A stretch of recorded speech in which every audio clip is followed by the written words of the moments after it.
76 qism.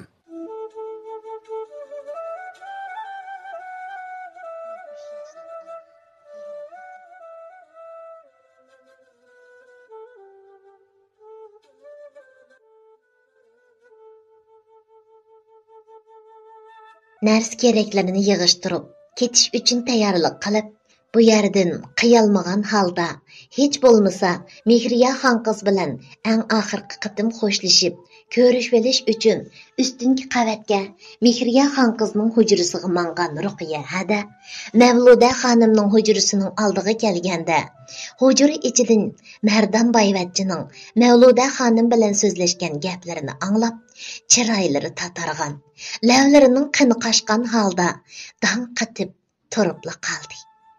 Chunki Mavluda xonimning hujrasida Mardan onunga yalvorib so'zlayotgan edi. Unda qilmang, bulamdi. Sizdan o'tinib qalay. Siz o'gay qizingiz Mehriyani menga tanishtirib, bu uyga kelib kelgan-ku. O'zingiz agar Mehriya bilan chiqishib qilib, uni yoqtirib qolsam, meni avar qilmay, chekinib chiqib, menga erkinlik beradiganligingiz ustida va'da bergandingiz-ku. Endi bugun kun kelganda, hadab menga chopilishib olsangiz, fursat tepib o'zingiz bilan birga bo'lishga majbur etsangiz, qarab turib meni o'limga qistig'ingiz bo'lmay nima? O'zingiz ko'rib turibsiz. Hozir Navqiron apandi 12 tarmoq do'konni qaytirib olib, shirkat boshqarishini menga o'tkazib bergandan buyon mening bismimni bek eg'irlab ketdi. Mushundaq ahvolda siz o'z hissiyotingizni kontrol qila olmay, bunday qilaversangiz, o'z vaqtida sizga yaxshilik qilgan 20 yil bir uyda sizga ko'yinib, hurmatingizni qilib, sizga ishnib kelgan yo'ldoshingiz Navqiron apandiga 100 kilolamsiz. Kichkidan o'zingizning qizdek ko'rib, bag'ringizga besib cho'ng qilgan Mehriyaga 100 kilolamsiz. Unda qilmang, sizdan o'tinib qolay. Su o'tmaydigan tam, yeshilmaydigan sir yo'q. Bundaq ketaversak, hamon bir kuni Mehriya bilan Navqiron apandi bilib qilib, o'sal bo'lib, o'limdan betar kunga qolamiz. Ikkimizning qilib yurgan bu nomussiz sharmanda ishlarimizni Mehriya bilib qolsa, bu reallikqa qandoq berdaslik beralaydi? Amdila hayotga bo'lgan ishonchisi eshib, yaxshilanayotgan kesili teximi eg'ilishib tugishib ketmamdi.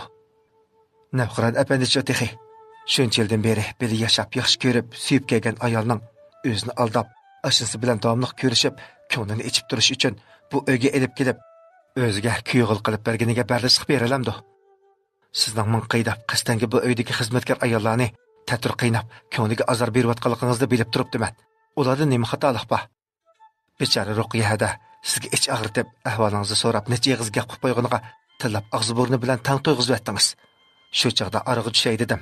Ammo sizning texmi beshamni qilib, ishni cho'ngaytib yetishingizdan ansirab, qig'ildiringizda ko'masga, aytgan so'zlaringizni anglamasga soldim. Shuncha yil sizning opangizdek mehr berib sirdishib kelgan shu bechara ayolga sizning gaplaringiz eg'ir kelmasmi? Siz onunga bu uyning chakiri, xizmatkor ekanligini eskartib so'zlab yurmasingizmi, o'zining o'rnini obdan beradi. Ammo sizmi o'zingizning tegdekdi, kelib chiqishingizni unutib qolmang. Sizda mushkullarga erishtirib Mavluda xonim qilib kelayotgan, ashu siz bishini desab, yeshil bek ko'gizib o'ynayotgan Navqiron apandi. Mardan gapini tugitib, hujradan chiqib ketmoqchi bo'lgan edi. Ammo Mavluda xonim uning oldini to'sib, "Agar bugun kechda mening talpimga qo'shilmay, mushu hujradan chiqib ketib yiqing qani. Nazokatning fojiasidan yana bir kelib chiqadi. Shundoq, men sizning qiyin kunlardan qutulib, yaxshi turmush kechirishingiz, keyingi hayotingizning nazokatdagi shakli o'zgargan birisining qo'lida nobud bo'lib ketmaslik uchun bu uyga elib kelgan. Hamda o'gay qizim Mehriya bilan to'y qilib, uni yaxshi ko'rib chiqishib qolsangiz, sizni avar qilmaslikqa, o'z hissiyotimni kontrol qilib, sizningdan voz kechib, erkinlik berishga va'dami bergan edim. Ammo ko'ngil degan podshoh, kuyib qolsa tortishadi. Bu ko'ngil deganga bir narsa deb bo'lmaydi ekan. Sizningdan o'zimni tortishni shuncha o'ylagan siri, sizning Mehriyaga yaqinchilik qilganingizni ko'rsam, xuddi o'tga tushgan qildak, butun badanim sizning o'tingizda kuyib tugishib ketdim. Menga ichingiz og'irsin Mardan. Sizdan faqatli voz kecholmadim. Men bundan keyin diqqat qilay. Xizmatkor ayollarga yaxshi muomala qilay. Ammo siz meni bundaqla tashlab etmang. Mendan ayrilmang. Bu yerni apsiz desangiz, sirtda biror mehmon saroyda ko'rishsakmi bo'ladi. U shundoq deb Mərdanның qollarına esilib, önsilib yığlashqa başladı.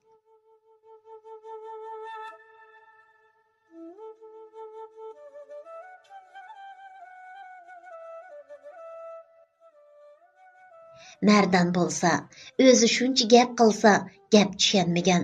Bu azg'un ayolga ichinғandek qarab qo'yib, qo'lini silkib etib, hujradan chiqishiga eshik oldida hang baqqan holda dang qatib turib ketgan Ruqiya hadini ko'rib, o'z ko'zlariga ishonmayli qoldi. Ruqiya hada nafratlik ko'zlari bilan Mardonga bir haza qarab turib ketgandan keyin kayniga o'rilibla koridordan palampay tarafga qarab pastga tushib ketgili mangdi.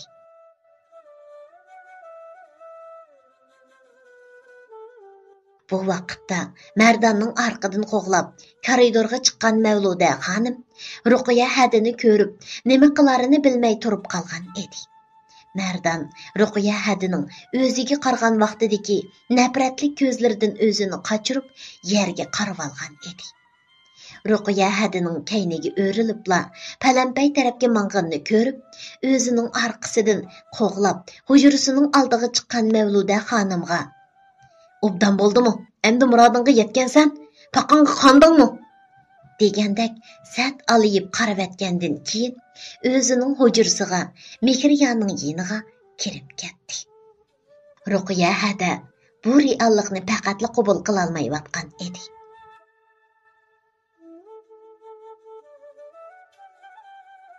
U 20 yildan buyon xuddi ma'budidek cho'qinib kelgan oq ko'ngil mehribon ayol Mavluda xonimning asli bir numussiz, sharmanda, hatto davomli ko'rishib turish uchun o'zining oshnasini bu uyga kuy o'g'il qilib elib kirishdimi yanmaydigan razil ayolligiga ishongusi kelmayotdi.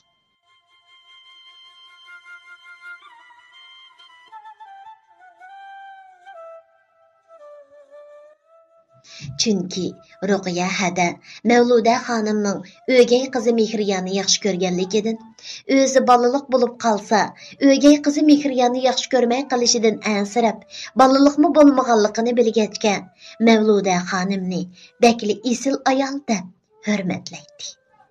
Yo'ldoshi Navqiron apandiga qilgan yaqinchiliklaridan bularni baxtlik bir juftlar deb o'ylaydi.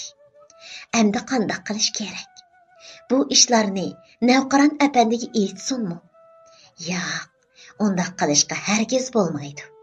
Shuncha oq ko'ngil, mehribon odam, o'zi yaxshi ko'rgan ham tog'dak ishindigan suyumlik ayolining bundaq sharmanda ishlarni qilib yurganligini bilib qolsa, hargiz bardoshlik bera olmaydi.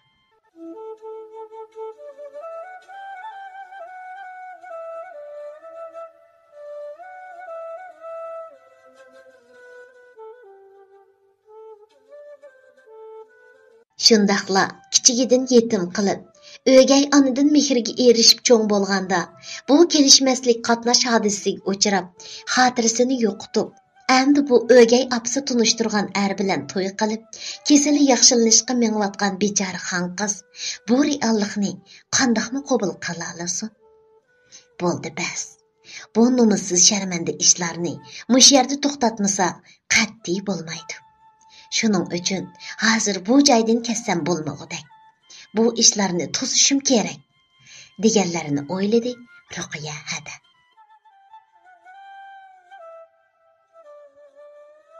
U shu o'y xayollar bilan qandoq taqobil turishni bilolmay, besh qatib o'ltirganda uning yeniga Mavluda xonim kirib keldi. Ruqiya hada bu qatim Mavluda xonimga burunqadek tuzut qilib, hurmatlabmi ketmadi. Uningga ichingandak, yirgangandak bir xil nazarda qarab qo'yib, ün chiqarmay o'ltiraverdi. Ruqiya hadining bu xil pozitsiyasini ko'rgan Mavluda xonim texmi qo'rqinishga tushib qolgan edi. Mavluda xonim bu dachining peshqadam xizmatkari ham xo'jidori Ruqiya hadining o'ziga mansitmagandek qarashlaridan tallari tikallashib, targa cho'mib ketdi. Mavluda xonim Ruqiya hadiga deydigan gapini topolmay, bir hazo turib ketgandan keyin: "Kechiring Ruqiya hada, sizni xuddi o'zimning opsidakli yaxshi ko'raman. Kichigimda ota-onam tugab ketib, ona mehrini ko'rmay cho'ng bo'lganligim uchun bu oilaga kirganda sizning menga ko'yinishlaringizdan onalik mehrini his qilgan edim. Ilhamni sizni o'zimning eng yaqin sirdosh do'stim, qarindishim, opam deb bilaman.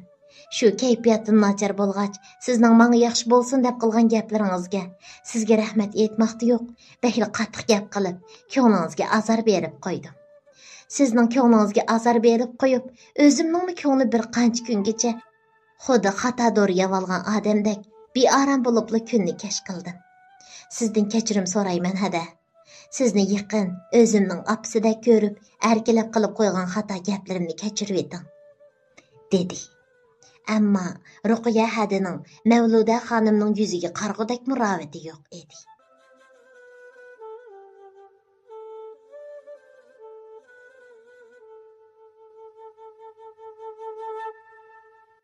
Hürmetlik, asar anlıqıcı oqurman dostlar. Mavluda xonim köy o'g'li Mardan bilan qilib yurgan numussiz, sharmanda ishlarini anglab qolgan bu xizmatkor ayolning yeniga kirib, zodi uningga nima demoqchidir?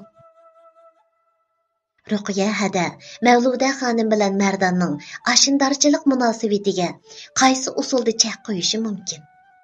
Agar asarning davomiga qiziqsangiz, diqqatingiz keyingi qismida bo'lsin.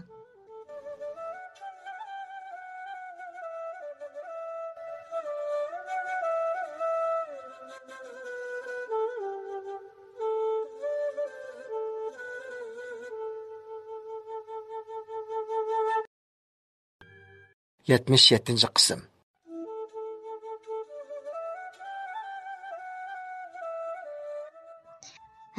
Kechiring Ruqiya hada.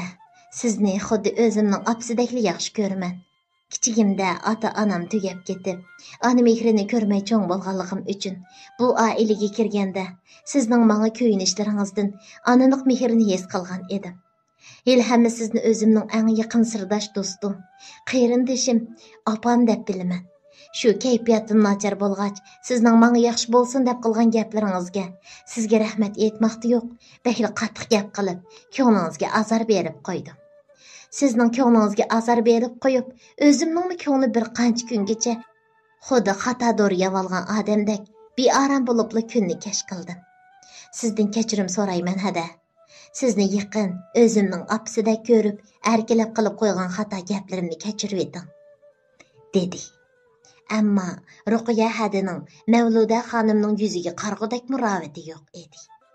Lekin yanala Mavluda xonim bilan so'zlashib, uning ko'nglining kayniga kirib, qilib yurgan nashayan ishlarini va bosgan xato qadamlarini to'smasi bo'lmaydi. Shuning uchun Mavluda xonimga uddulli gap qildi. Qarang xonim, yanala sizni hurmatlab xonim deb so'zlay. Chunki siz hozir menga o'zimning o'rnini aniq bildirib qo'ydingiz emasmi? Ammo mendan kechirim so'rashingizning hech qanday hojati yo'q. Men degan bir xizmatkor. Lekin siz qilib yurgan ishlaringiz bilan navqiron xo'jayinga yuz kelalamsiz.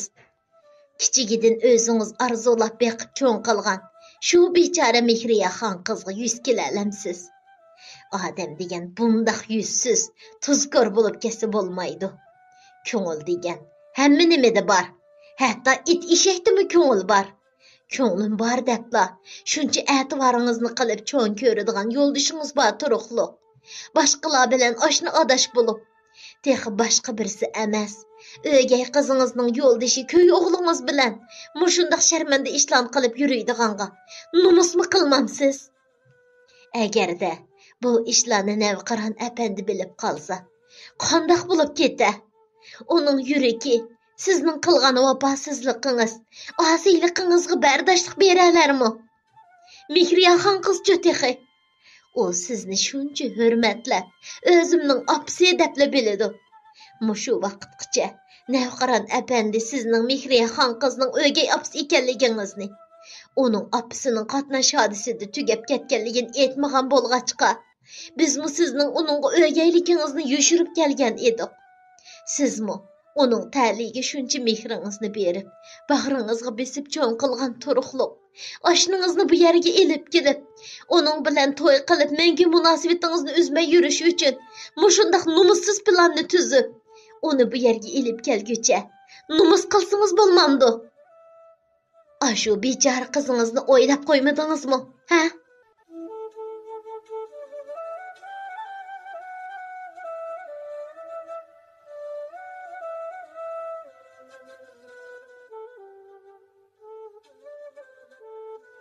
Ruqiya hada sözlegen siri kuvajab, avazları yuqurlap ketivatatdi. Mevluda xanım onun gaplarini anlap, bardoshlik berolmay, Ruqiya hadining qo'llariga esilib, oldida tizlandi. Jinim hada, men ezibdiman. Meni kechiring. Sizdan o'tinib qolay. Bu ishlar serpeti ichingizda saqlab qolgan bo'lsangiz, agarda bu ishlarni Navqiron apandiga aytsangiz, o razlı bardoshlik berolmaydi. Agar yo'ldashim anglab, meni jazolasiga uningga mayli. Qilgan gunohimning jazosini tortaman. Ammo bardoshlik berolmay, o'ziga bir ish bo'lib qolsa, sizmi vicdan azobi tortib qolasiz. Sizdan o'tinib qolay. Agar meni bu yerdan hozirla yo'qoldirsangiz, men jimjitli bu dachidan yo'qolay.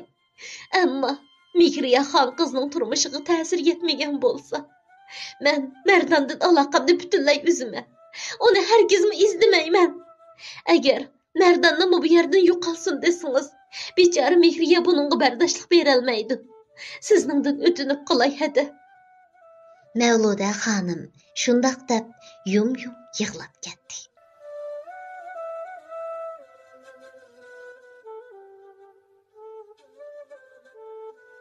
Ruqiya hada bir haza o'ylab turib ketib, bo'ladi. Men mushu bir qatam sizning gapingizga ishonay. Sizmi hech yerga ketmaysiz. Mush yerda tursiz. Tuyuqsiz bu joydan ketib qolsangiz, Navqiron apandi qandoq o'ylab qoladi? U yana o'xshash beoram bo'lmamdi. Ammo mening ikki ko'zim har vaqt sizlarda. Buningdan keyin mang'an har bir qadaminglar, ish harakatlaringlarga nihoyat diqqat qilinglar. Agar yana kuy o'g'lingiz Merdan bilan biran nashayan ish harakatingizni sezibli qoladigan bo'lsam, bu qatim yuz xotir qilib qarab o'ltirmayman. Mayli ishning oqibati qandoq bo'lishidan qat'iy nazar, qilgan atganlaringlarni Navqiron apandi bilan Mihriya xon qizga aytib, chavanglarni chitqa kiyib etaman. Shuning uchun har vaqt mang'an qadamlaringlarga diqqat qilib bosasizlar, dedi Mavluda xonimga ogohlantirish berib. Mavluda xonim bir hazo yig'lab o'ltirib ketgandan keyin, jinim hada, sizning gapingizga ishonsam bo'lamdi.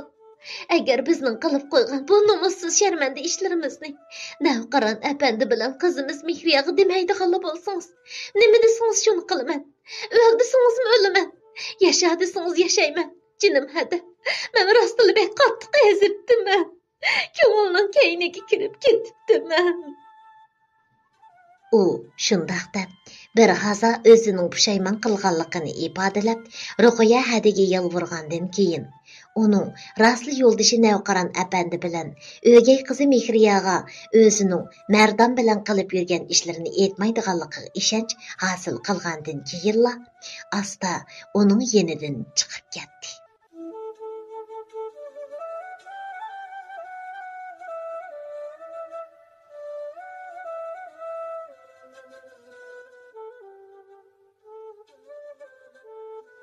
Bu qatim Navqiron apandi ichkir o'lkada 10 kundek turib qoldi.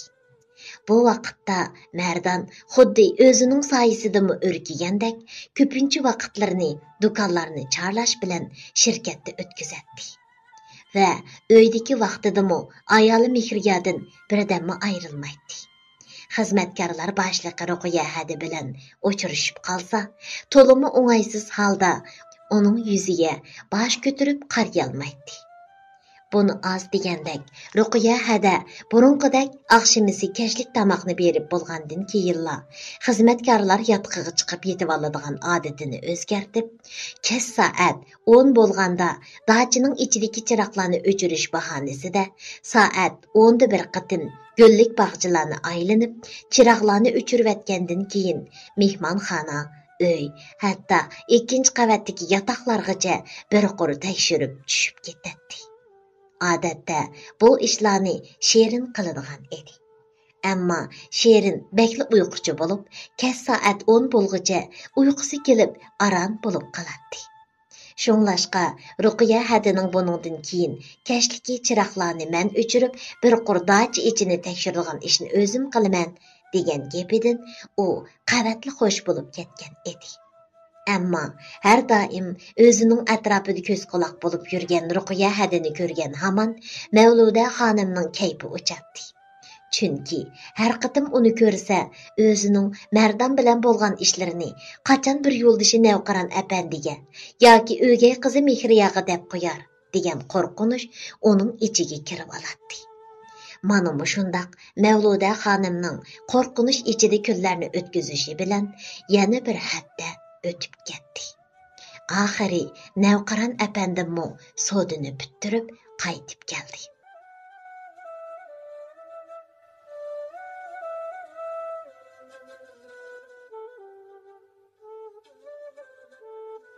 Mavluda xonim yo'ldishi Navqiron apandiga burunqidanmi bakarak kuyinib yaqinchilik qiladi.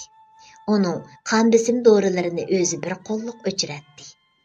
Qizi Mehriyag'imi burunqidan bakarak kuyinadi. Mardon shirkatga ketgan vaqtlarda Mehriya bilan birga kitob o'qiydi. Televizor ko'radi ham gullarni tomosha qiladi. Texi ba'zida Mehriya xon qizni elib bozorga chiqib sodiliqmi qilib keladi. Ammo Ruqiya hada har doim nihoyatda sagaklik bilan uning ish harakatlariga diqqat qilib turadi. Chunki ko'ngil degan bu narsa bir narsaga bog'lanib qoldimi, undoq oson voz kechgili bo'lmaydiganligini beshidan nurg'un issiq sovuq o'tkazgan Ruqiya hada obdan biladi. Shuning uchun o'zining Mavluda xonimning ishlarini bilib qolganligi uchunla yo'ldishini Navqiron apandi bilan o'gay qizi Mehriya xon qizga aytib qo'ymasin debla ularga mushundaq kuyinib saxta mehr yetkazib deb o'ylaydi. Ammo rostli ko'ngilga bir narsa degil bo'lmaydi degandek Mavluda xonim Ruqiya hadiga Mardonga ikkinchi yaqinlashmaslikni Arliq saqlashni va'da bergan bo'lsa-mu, amaliyotda Mardonni ko'rmasa yaxshi, lekin ko'ribli qolsa, uningga bo'lgan sig'inish, his tuyg'ulari qo'zg'alib, o'zi bilan uchrashib qolsa-mu, ko'zini darhol elib qochib, ayoli Mehriya bilan mung'dishib, yaqinchilik qilib o'ltirgan Mardonga kundashlik nazari bilan qarab o'ltirib ketadi.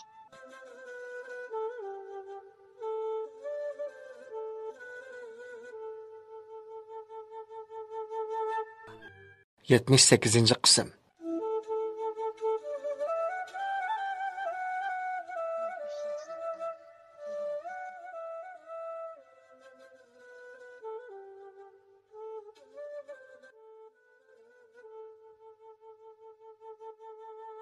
Ammo rostli ko'ngilga bir narsa degil bo'lmaydi degandek Mavluda xonim Ruqiya hadiga Mardonga ikkinchi yaqinlashmaslikni Arliq saqlashni va'da bergan bo'lsa-mu, amaliyotda Mardonni ko'rmasa yaxshi, lekin ko'ribli qolsa, uningga bo'lgan sig'inish, his tuyg'ulari qo'zg'alib, o'zi bilan uchrashib qolsa-mu, ko'zini darhol elib qochib, ayoli Mehriya bilan mung'dishib, yaqinchilik qilib o'ltirgan Mardonga kundashlik nazari bilan qarab o'ltirib ketadi. Bundaq vaqtlarda Ruqiya hada bo'libli qolsa, uningga ogohlantirish berib, kaniyini qirib qo'yadi. Mavluda xonim Ruqiya hadining harakatini ko'rgan hamon ittik o'zini o'ngishib oladi. Ammo yuraklari kundashlik o'tida kuyib, xuddi o'tqa solgan qildek to'g'lanib, tamoq ustulida gelidan tuzuk tamoqni o'tmaydi. Asosiy jihatda atiganlik, tushlik va kashlik tamoq vaqtidala Mardon bilan birga o'ltirib qoladi. Chunki bu oilaning qoidasida Navqiron apandi uyda bo'lsa, bo'lmasa, 3 vaqtlik tamoqda oiladagilar jam bo'lib, birga o'ltirib g'azalanadi. Shuning uchun Mardon shirkatda har qancha aldirash bo'lib qolsa-mu, soatga qarab tushlik tamoqqa uyga qaytib kelib, ayoli Mehriya bilan birga o'ltirib g'azalanadi. Hazır Navqaran әпәнди өйді болғачqa, texmi ham shundaq edi. Ba'zida tamoq vaqtida Navqaran әпәнди ayoli Mavluda xonim bilan kuy o'g'li Mardanning bir eg'iz gapsiz qilishmay g'izolanganligiga qarab, sal ajablanib qolardi. Ammo qizi Mehriya bilan kuy o'g'li Mardanning nihoyat xo'shal, baxtli o'tayotganiga qarab, ortiqcha o'ylab ketmaydi.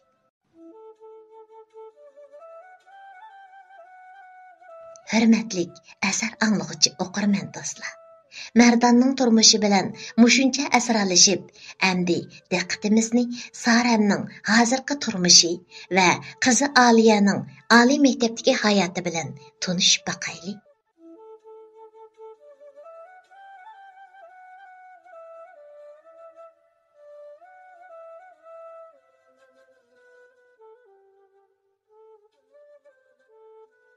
Aliya to'liq o'ttir maktabni a'lo natija bilan bitirib, oliy maktabning 2-yilligida o'qiyotgan edi.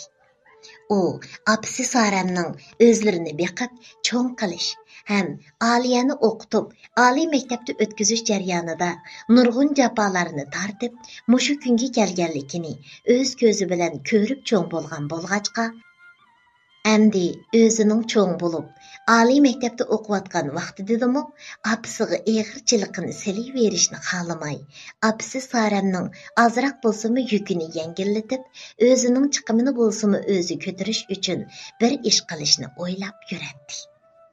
Ammo o'zining qo'lidan nima ish keladiganligini bilmaydi.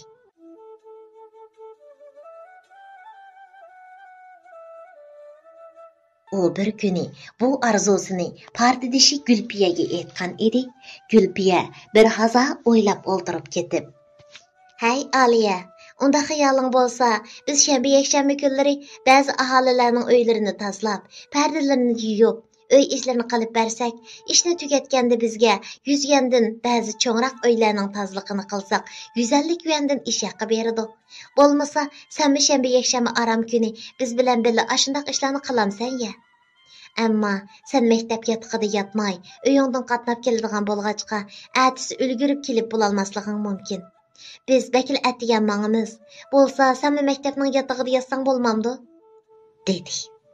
Chunki Saram qizi Aliya bilan o'g'li Mardanning heliqi ishi chiqqandan buyon bir qatim yilon desib olgan odam arg'amchini atlamaydi degandek, qizi Aliyani bakil qattiq boshquradigan bo'lg'achqa, hatto u oliy maktabga imtihon berib o'tib, oliy maktabdan yotoq ajratib bergan bo'lsa-mu, qizi Aliyani yanada o'zlari o'ltirayotgan tuvan ijaralik uydan qatnab o'qishni aytib, maktabga qo'ng'ili qo'ymayotgan edi.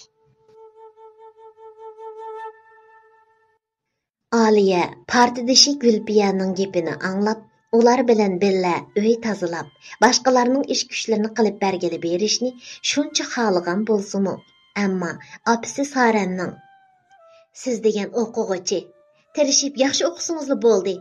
Hozircha men ishlab, sizning holingizdan ham o'zimning holidan obdan xabar olib ketalayman.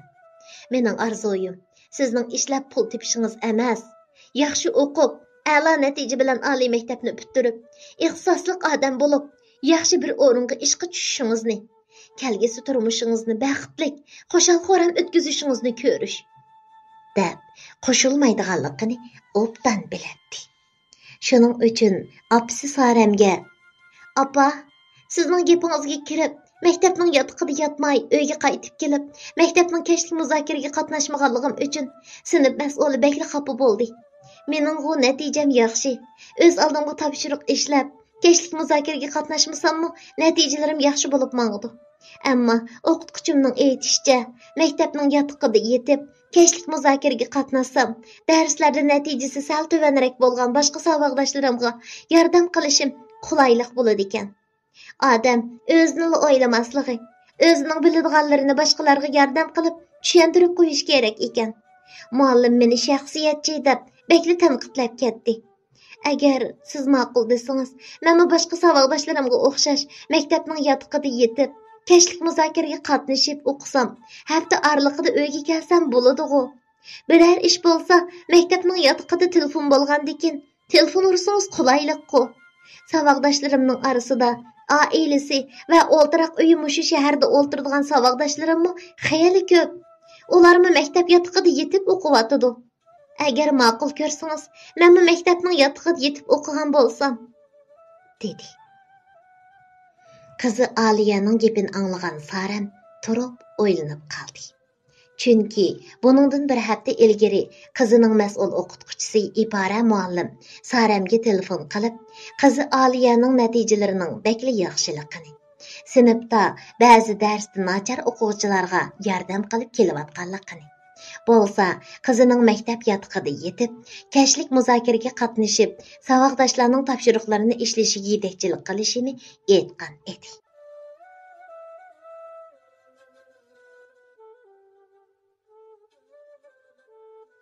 Qizi Aliyaning degan gaplarini anglab, Saram ortiqcha gap qila olmay qoldi.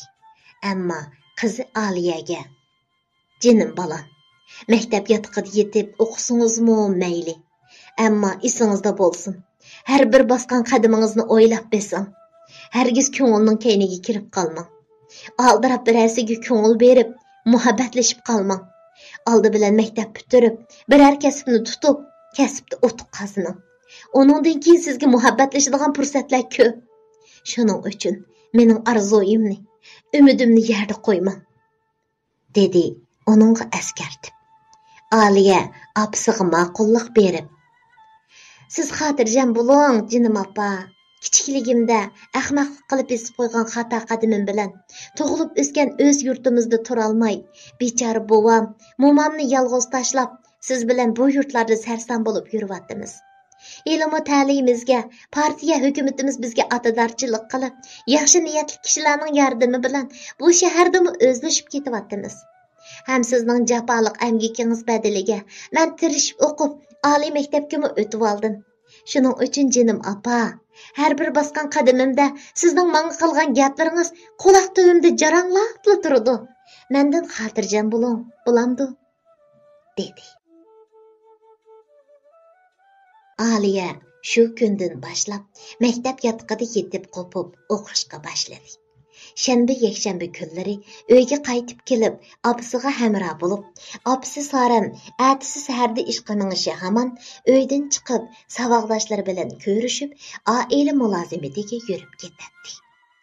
Aliya tunji qatim bir esil dachini tozlab, yig'ishtirib, pardalarni yuyib almashtirg'ili.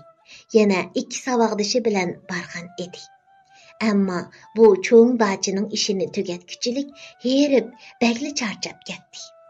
Bu dachidagi ayol xo'jayin kechqurun ish tugaganda qizlarning qo'liga 150 yuandan pul tutqazganda, Aliya qo'lidagi pulga qarab, hayajondan ko'zlariga yosh oldi. Chunki tunji qatim peshonasidan ter oqqizib, jafoliq ishlash badaliga qilgan amgikiga loyiq haq olgan edi.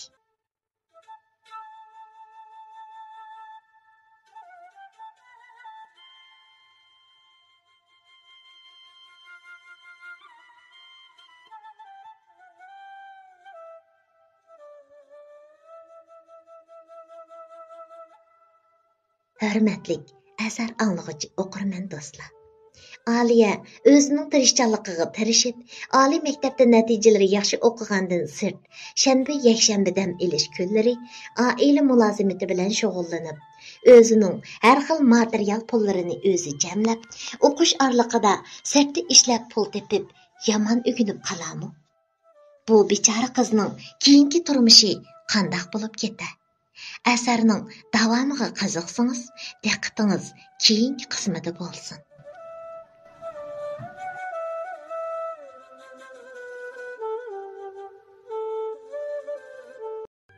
79. qism.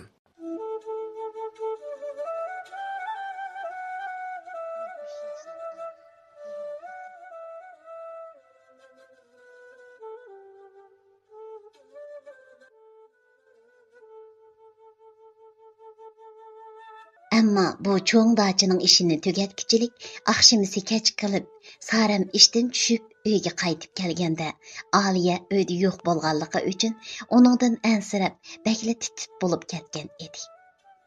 Aliya qaytib kelib, o'zidan ansirab, jiddiylashib o'ltirgan apisi Saremga. Ansirmang jinim apa. Men yoki kichik bol bo'lmasam, saboqdoshlarim bilan bog'chiq o'ynag'il borgan edim. Hayvonotlarni ko'rib, vaqtning kech bo'lib ketganini bilmayli qaptiman, dedi. Saremning bo'yniga esilib, erkilab turib. Ammo har qatim oila mulozimati qilg'ili borganda, har xil bahona ko'rsatib uydan chiqadi. Ba'zida Sarem qizi Aliyadan ansirab, bu qiz bola har shanba yakshanba dam ilish kunlarida har xil bahonalarni ko'rsatib, faqat uyda o'ltirib baxmadi. Zodi nemish qilib atadigandu. Bu qiz yana ko'ngilning kayniga kirib, biror yigit bilan muhabbatlashib qolmagandu, ha? deganlarini o'ylab qolgan Sarem qizi Aliyaning boshqalar tarafidan azor yeb qilishidan ansirab turayotgan edi. Bir yakshanba kuni qizi Aliyadan, "Qizim, bugun bir yerga boramsiz, yoki uyda bo'lamsiz?" deb so'radi. Aliya bo'lsa, "Ha, yo'q opa, hech yerga bormayman." "Nima? Meni buyuradigan bir ishingiz bormidi? Ish bo'lsa davering", dedi. Sarem, "Asli bugun dam olatdim. Men bilan bir barda ishlaydigan tozliqchi ayolning tuyuqsiz bolasi og'rib qilib, doktorxonaga elib ketibdi ekan. Balani tekshirtib, so'qirichay bo'lib qopti deb operatsiyaga akirib ketibdi. Shuning uchun menga telefon qilibdi ekan. Bugun shu ayolning o'rniga men ishlaydigan bo'ldim. Bo'lmasa, bugun uylarni biror qur tozlab, at yoz fasli bo'lib qolgandikin, pardalarni yuvib almashtirib yetayli degan edim", dedi. Aliya shu hamon opasiga, "Ha, opa, siz ishingizga beravering. Men uylarini tozlab, kuchim yetgida kirlarni yuvib yig'ishtirib turay. Bo'lmasa, pardalarni at yuvib yetarmiz", dedi. Sarem qizi Aliyaning gapini anglab, "Bo'ldila qizim. Undaq bo'lsa, sizmi bugun aram eling. Atimi damilish bo'lgandikin, men bor vaqtimda ikkimiz pardalarni tushirib, yuvib, uylarni tozlab qilmaymizmi?" degenicha aldirash ishqa yurib ketdi.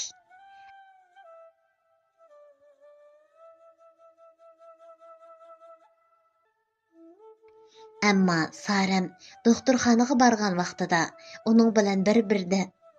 uning bilan bir barda ishlaydigan Aynurxon ismli tozliqchi ayolning bolasini allaburun operatsiyadan elib chiqqan bo'lib, sestralar 24 soat kuzatadigan bo'lg'achqa Aynurxonning u yerda qiladigan boshqa ishi yo'q edi. Shunglashqa o'zining tozliqini o'zi qilish uchun endi Saremga telefon uray deb turishiga Sarem doktorxonaga kelib qoldi. Sarem ittik kelib Aynurxonning bolasining ahvolini so'rab, "Tinchlikmi Aynura, bolaning ahvoli hozir qandaqroq? Operatsiyaga akirib ketdimi?" deb so'radi. Aynura Saremga rahmat aytib, "Rahmat jinim qayrindishim, rahmat. Sizni bekor avar qilib mang'izib yuribdiman. Balog'u operatsiyadan chiqdi. 24 soat sestralar maxsus kuzatadi ekan. Shuning uchun u yerda menga boshqa ish bo'lmagandikin, qaytib chiqib, o'zimning ishini qilay degan edim. Mana sizga endi telefon qilay deb turgan. Sat bo'ldi", dedi. Aynuraning o'zidan uzr xaliq so'rab, xijilchilik ichida aytgan gaplarini anglagan Sarem, "Voy jinim Aynura, nimalarni o'ylab ketdingiz? Hargiz avarchilik emas. Bo'ldi, bugun balaniz yotoqlarning tozlig'ini men qilaveray. Siz balaning ahvolini kuzatgach, balaning yonida turing bo'lmasa. O'g'lingizning operatsiyada qilgan narkozdan yeshilib, hushiga kelgan vaqtida yanada siz bo'lmasangiz yana qo'rqib yig'lab ketmasin", dedi. Ammo Aynura nimani o'yladikin? "Bo'ldi jinim do'stim. Elimo sizni avar qilib, bu yerga keltirganimni yetib ashidi. Balaning yanida uni 24 soat kuzatadigan sestra qizga aytib qo'ydim. O'g'limga qilgan narkoz yeshilib, hushiga kelgudak bo'lsa, menga xabar qiladigan bo'ldi. Siz xotirjam bo'ling", dedi. Sarem har qancha qilibmi Aynurani bolasining yiniga kirgizolmay, oxiri uning bilan xo'shlashib uyga qaytib keldi.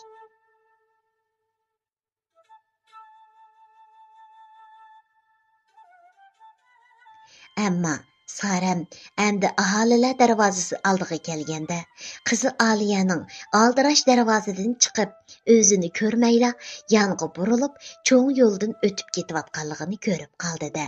Neçə vaqtdan beri özünün kallısıda qızı Aliye'nin şənbə yekşənbə günləri öydən çıxıb, zadı nəge baradıqanlıqqa toğırsıda buluvatqan xəlidi gumanları. Yana qo'zg'olib, asta to'ksikilib bilan qizining orqadan 50 metr araliq saqlab mangdi.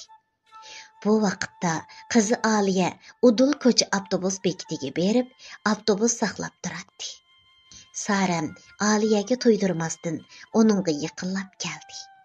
Bu vaqtda ko'cha avtobusi kelib, avtobus derazasidan ikki qizning "Aliye, tez chiqa avtobusga, mana biz" degan ovozi anglandi. Ham qo'llarini derazadan sirtqa pulanglatdi. Sarəm avtobus ichidagi bu qizlarni ko'rib, kallasiga kelmagan xayollar kelib, toksikilitni ittiklatib, ko'cha avtobusining orqadan iz qo'g'lab mangdi.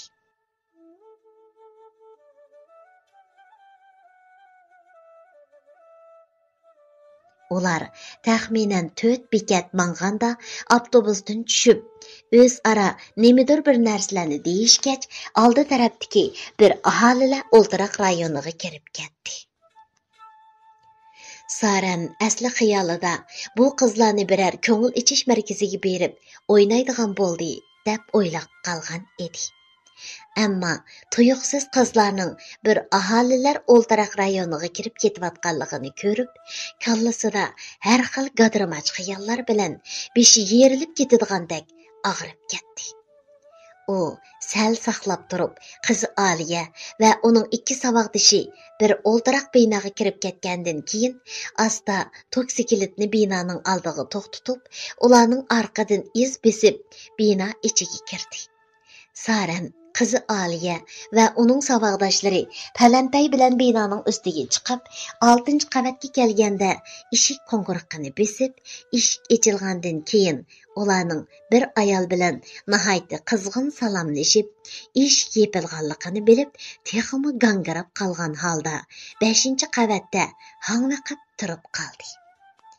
U bir haza turib ketgandan keyin birdilla chiroylari tomdek tatirib, lavlari ko'kirib, hushidan ketib yiqilib tushgili tasli qoldi. Chunki uning kallasiga u televizorlarda ko'rgan ba'zi kichik o'quvchi qizlarni mushundaq turalg'i o'ltiraq rayonlarida qonunsizlik bilan pullar erlarga solab berib, fahish qiladiganlikqa to'g'riliq mazmunlarni ko'p ko'rib ketgachga, birdilla kallasi qalayma-qallashib, o'y xayollari ashundaq eng mudhish, qo'rqinchliq, ko'ngilsiz ishlarga ketgan edi. U endi faqat taqat qilib turolmadi.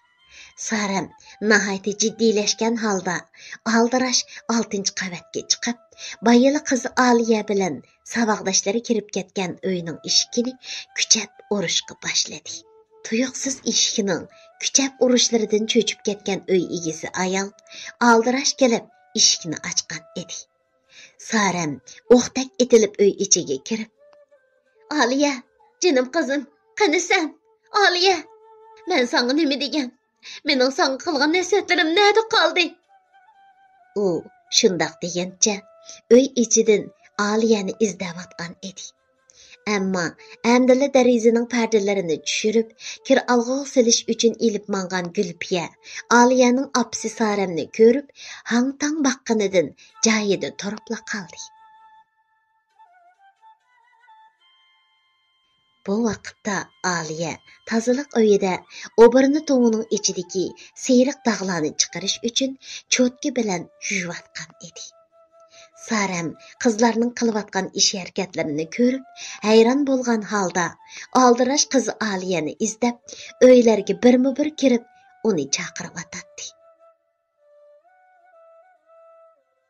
Bu vaqtda Aliye ittik tazliq uyidan chiqib keldi. Sarəm qizi Aliyening qo'liga rezinga palay kiyib, bir qo'lida o'birini tozlaydigan cho'tka, bir qo'lida suyuqlik tutgan holda turgan holatiga qarab, qizi Aliyega esilib, unsilib yig'lab ketdi. Chunki uning kallasiga kelgan xiyollarning aksicha qizi Aliya o'zining ikki biligiga tayinib pul tepish uchun ajr qilayotgan edi.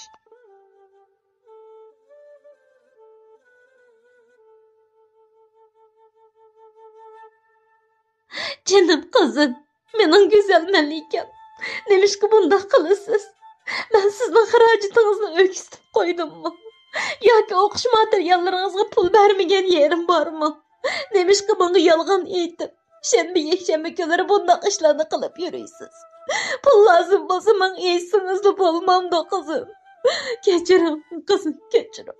Mening sizga bo'lgan kuyinishim yetarli bo'lmagan o'xshaydi. U shundoq deb un silib yig'lab ketdi.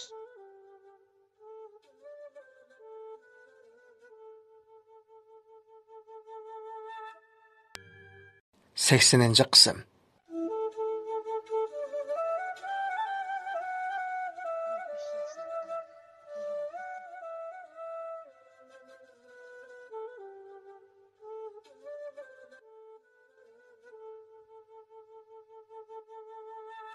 Canım kızım, mening güzel melikam. Nemishki bundaq qilasiz? Men sizning xarajatingizni o'kisib qo'ydimmi? Yoki o'qish materiallaringizga pul bermagan yerim bormi? Nemishki bunga yolg'on aytib, shanba yakshanba kunlari bundaq ishlarni qilib yurasiz? Pul lozim bo'lsa men esingizda bo'lmamdi qizim. Kechiring qizim, kechiring. Mening sizga bo'lgan kuyinishim yetarli bo'lmagan o'xshaydi. U shundoq deb un silib yig'lab ketdi. Shundala xuddi kallasidan ezib qolgan odamdek eshikni go'mushtib urib, uyga bostirib kirib kelgan bu ayolning o'zining uylarini tozalab, kir-qatlarini yuvib beradigan bu o'quvchi qizlardan birisining opisi ekanligini jazm qilgan uy egisi ayol kulimsirgan holda Saramning oldiga kelib, "Voy singlim, siz qizingizdan og'rinmoqdi yo'q, uningdan faxrlansangiz bo'lg'udak. Nima degan aqlliq, ishchan, chevar qiz bu. Men bu qizlarning g'ayratiga opirin aytaman. Ham bu qizlarga bakil amroq. Chunki hozirgi jamiyatimizda ba'zi bir qism oz sondagi o'quvchilar nomda oliy maktabda o'qiganni bahona qilib, bu cho'ng markaziy shaharda o'yin tomosha, ko'ngil qo'shig'i berilib, chat, yiroq yurtda qolgan dehqon ota-onasining jafoliq ishlab topgan pullarini ayshi ishrat, ko'ngil xo'shi, o'yin tomoshaga xashlab, ularning ilikini sho'rayotdi. Ammo sizning qizingiz-chi, sizga ozroq bo'lsin yordam qilishni o'ylab, o'zining kuchiga tayinib, pul tepishni o'ylagani xatomi? Men bundoq yaxshi o'quvchilarni qo'llayman. Shunglashqa har doim uy mulozimat xizmati qiladigan shirkatlarning ishlamchilarini emas, mushunda o'quvchi bolalarni chaqirib kelib, birlikda uy ishlarini qilamiz. Ham oila tamoq qilib yeymiz. Chunki bu o'quvchilarning ko'p sondagisi yurtidan ayrilib, bu cho'ng markaziy shaharda o'qiyotganligi uchun har doim oila illiqligiga muhtoj. Bu uyda birlikda tamoq qilib yesak, u qizlarmi oila mehrini his qilalaydi deb o'ylayman. Yelimi qizingizning ta'liga siz bu yerda bor ekansiz. Bu qizingizning baxti. Ammo mushundaq yaxshi tirishchan, ham emgakni suydigan omoq qizingizning bo'lg'ini sizningmi baxtingiz? Dedi. Aliyamu opisining saldak eqiyotgan ko'z yoshlarini surtib turib, "Jinim opa, bizni tug'ib beqib cho'ng qilib, mushuncha bo'lg'ichilik. Siz bir kun bu jahonning rohatini ko'rib boqmadingiz. Men kichikimdan hammani ko'rib cho'ng bo'ldim. Bu yerda hamma gapni da'v berishning o'rni yo'q. Ammo sizning tortgan jafolaringizni hammani bilib turibdiman jinim opa. Shuningga sizning ozroq bo'lsin yukingizni yengillatish uchun kuchimning yetishicha bir ish qilay dedim. Siz xotirjam bo'ling. Mening o'rganish natijalarimga hargiz ta'sir etmaydi opa", dedi.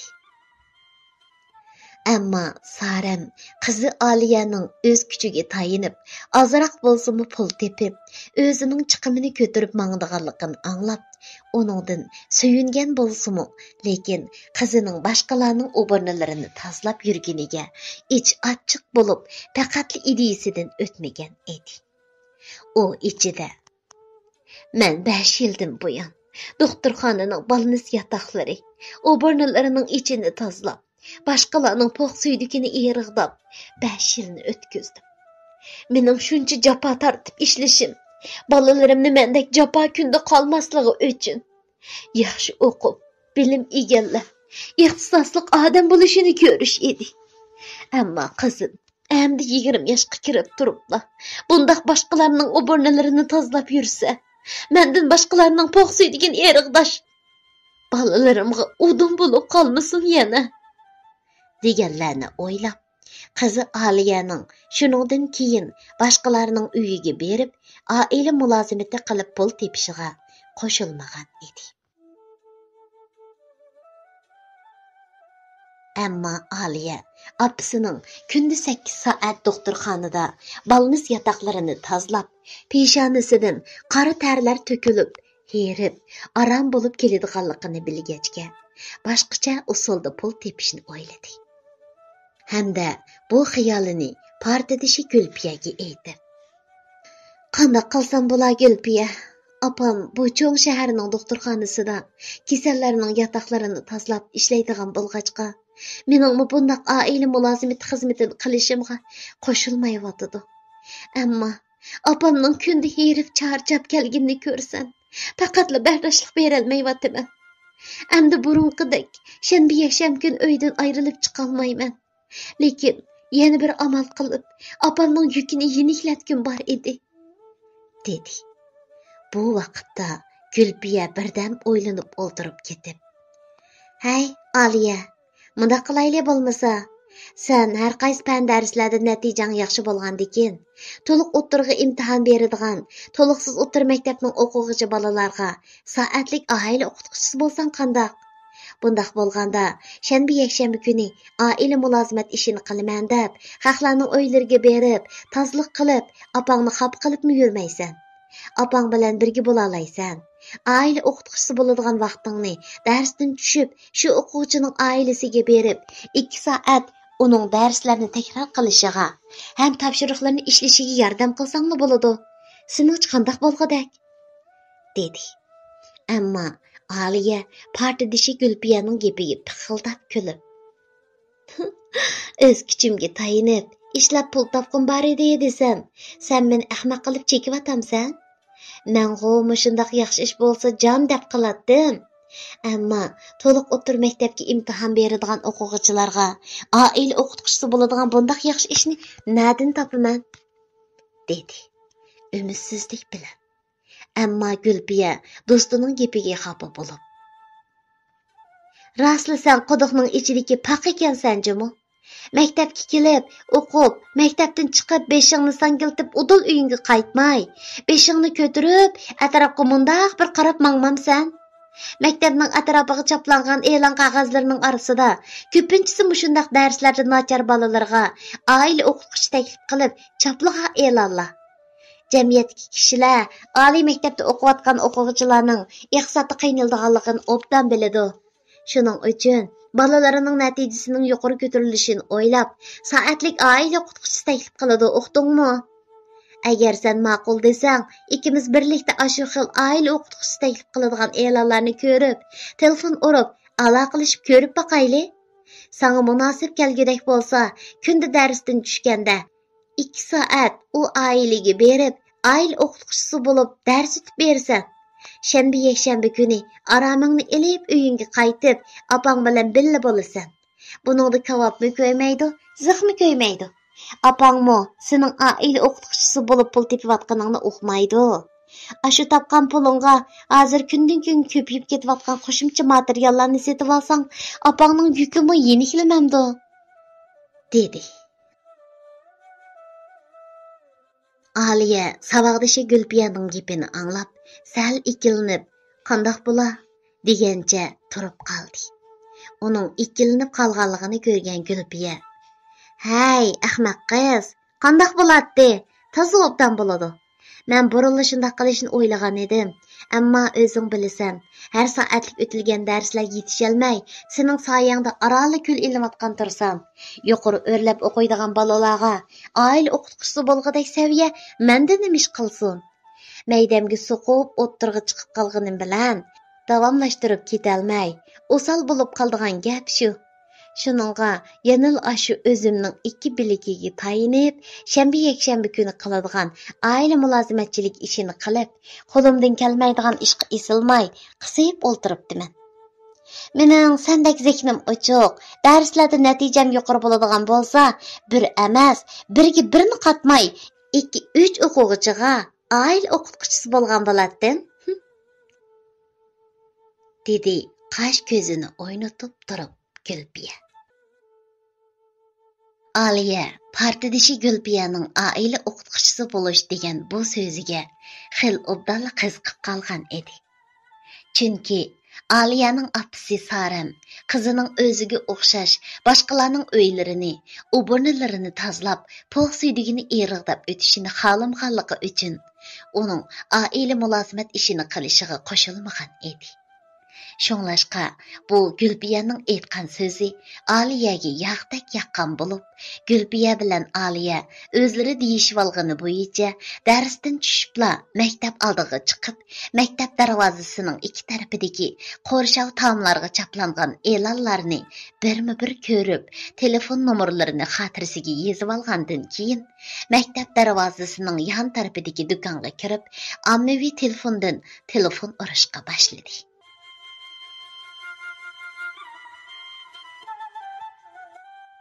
Hürmetlik, əsər anlıqıcı oqurman dostlar. Aliya, apsidan yushirinchi savaqdishi ham partidishi Gülpiyaning tashabbusi bilan to'liqsiz o'ttir maktabdan yuqori o'rlab, to'liq o'ttirga imtihon beradigan o'quvchilarga oila o'qituvchisi bo'larlarmi? U nadan sata qizning bishiga yana qanday qismatlar kelib, apsi Saramni yana qanday qayg'u hasratlarga qoldira? Agar asrimizga qiziqqan bo'lsangiz, diqqatingiz keyingi qismida bo'lsin.